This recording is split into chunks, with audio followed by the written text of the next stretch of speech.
কুফরি হলো আল্লাহ রাব্বুল আলামিনকে পাওয়ার জন্য, আল্লাহ রাব্বুল আলামিনের মুকাররাবিন হওয়ার জন্য, আল্লাহ রাব্বুল আলামিনের নিকটবর্তী হওয়ার জন্য, আল্লাহ রাব্বুল আলামিনের বন্ধু হওয়ার জন্য একজন আল্লাহ এবং আমার মাঝখানে একজনকে মধ্যস্থতাকারী বানানো, এটার নাম কুফর। এটার নাম কি? কথাটা কি বুঝে আসছে? দুনিয়াতে আজ পর্যন্ত যত কুফর হয়েছে, যত শিরিক হয়েছে, যত বেদাত হয়েছে, সবগুলার ভিতরে একটা অন্যতম উদ্দেশ্য হলো আল কোরবা। কোরবা, কোরবা মানে কি? কোরবা মানে নিকটবর্তী হওয়া, নৈকট্য প্রাপ্ত হওয়া।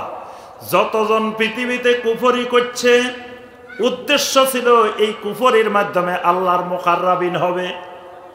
আল্লাহর জমিনে যতজন শিরিক করছে, উদ্দেশ্য ছিল আল্লাহকে সহজে পাওয়া, আল্লাহর মুকাররাবিন হওয়া। আল্লাহর জমিনে যতজন বেদাত করছে, সব বেদাতের উদ্দেশ্য হলো আল্লাহরে সহজে পাওয়া। দেখবেন যত বেদাতি আছে, যদি জিজ্ঞাসা করেন ভাই এটা কেন করেন, আল্লাহরে পাওয়ার জন্য।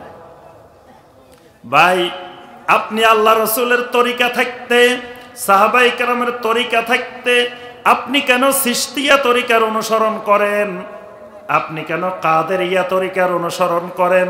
আপনি কেন নকশবন্দিয়া অনুসরণ করেন? আপনি কেন মুজাদ্দিদিয়া অনুসরণ করেন?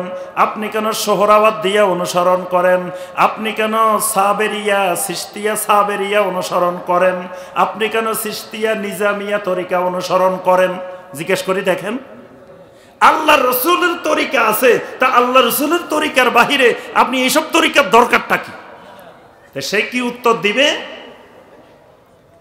তার উত্তর হলো একটা, আল্লাহ রসুলের যেই তরিকা, এই তরিকা বিশাল সিলেবাস, বিশাল কারিকুলাম, এটা দিয়ে আল্লাহরে পাওয়া আমাদের পক্ষে সম্ভব না।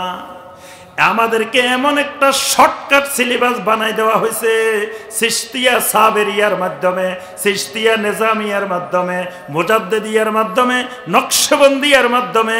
এটা একেবারে আল্লাহকে পাওয়ার শর্টকাট মাধ্যম, একবার সংক্ষিপ্ত সিলেবাস। তাহলে সে যে বেদাতটা করতেছে, উদ্দেশ্য কিন্তু খুব ভালো, আল্লাহরে পাওয়া। উদ্দেশ্য কি? আল্লাহরে পাওয়া। নম্বর আয়াত, কুল আতিউল্লাহ ওয়ার রাসূল ফাইন তাওয়াল্লাউ ফাইন্নাল্লাহা লা ইউহিব্বুল কাফিরিন। আল্লাহ পাক কাফেরকে পছন্দ করেন না। তাহলে আমরা বুঝতে পারলাম আরো অনেক ক্ষতি আছে, ওইদিকে আর যাইতেছি না। তাহলে মূল কথা হলো কুফরি করা, কুফরি থেকে কত দূরে থাকা লাগবে? জি, কমপক্ষে 100 গজ। কমপক্ষে কত দূর? টাকের পিছনে কি লেখা থাকে দেখছেন নি কোনোদিন? কি লেখা আছে? 100 গজ। কুফরি থেকেও কমপক্ষে 100 গজ দূরে, শিরিক থেকেও কমপক্ষে 100 গজ দূরে, বেদাত থেকেও কমপক্ষে 100 গজ দূরে থাকা লাগবে। এটা ফরজ, কাছে কিনারে যাওয়া যাবে না।